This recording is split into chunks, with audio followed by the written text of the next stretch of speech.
I understand there's not a lot of confidence in the current test that we're using, and that's going to be something that we're going to have to work on. But I think we're at a point where we've got to have some sort of combination between measurable outcomes that teachers are achieving in classrooms and the kind of intangible stuff that makes a difference in evaluating whether a teacher is great. In terms of schools themselves, I think it's clear, and I agree with Joe, that right now there is, it's obvious that the debate are 97% of the schools in New York City A's and B's. I don't know, I'd ask the audience what their thought on that was. There's in terms of New York City, we have the 85% of the progress report being based strictly on the standardized test score. I don't think it is working at all. We need to be more thoughtful and honest about this process in terms of schools, in terms of evaluating the schools themselves, because we have to, teachers can do test prep, but teachers are also very clear, if we do test prep, children are not learning what they need to be learning. And I think that's clearly being shown right now between the standardized test scores on the state level versus the NAEP scores, which just came out 2 weeks ago. In terms of the teacher evaluation system, we just entered into this, and we did it very purposefully. We sought them out, and we had major conversations with the Gates Foundation about the research project, about looking at figuring out what really constitutes effective teaching and learning. But let's not make this a political, ideological agenda debate. Let's make it about really measuring from inside of the classroom, because a lot of this debate is coming from outside of the classroom and not inside of the classroom. So we wanted to participate in a research project where we're actually looking at multiple measures from inside of the classroom, and then use that as the basis of a discussion to really start making things work. Because in terms of all sorts of issues, that's what the teachers want to know. They said, we just want people to look at what we do inside, and let's use that as the basis for where we go forward in the future. I just want to stop for 1 second, because you just brought up the progress reports and that 97% of the schools are not A's and B's. I did not say not. If you had to approximate... I'll say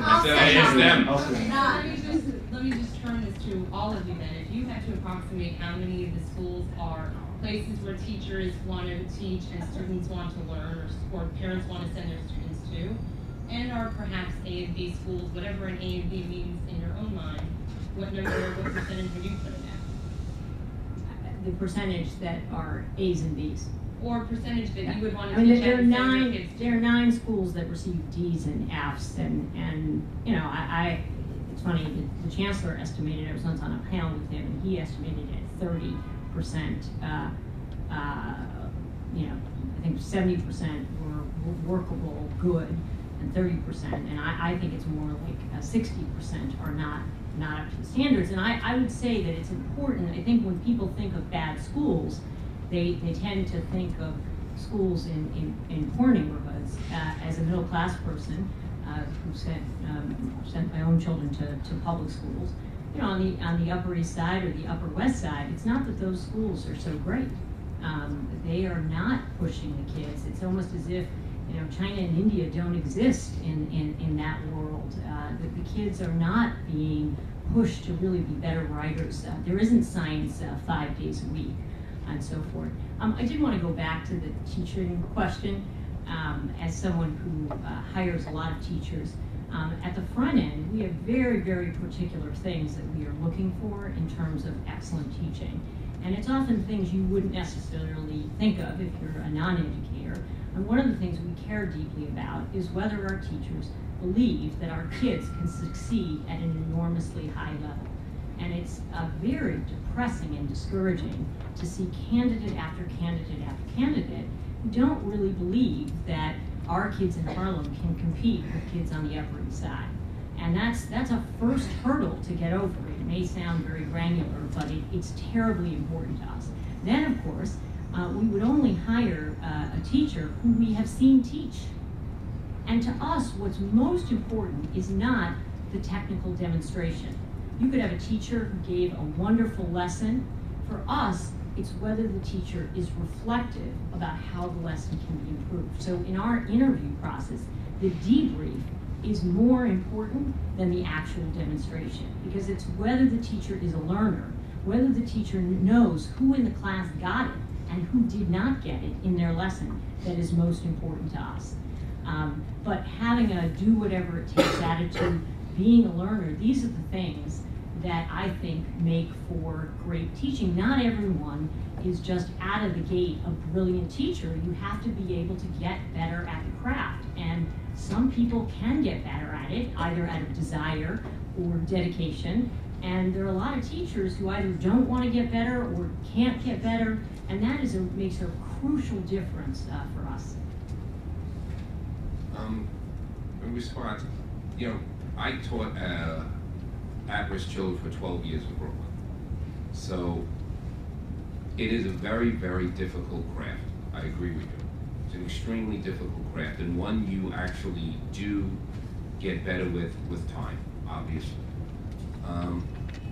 I don't know of many, and as a teacher in Brooklyn, with my children, I thought they could all go to Harvard if we were able to figure out ways for them to get there. I never thought anything except that for each and every one of my children. So I don't know who, I'll just say there are ways which we have to move the system in terms of what we do as a profession.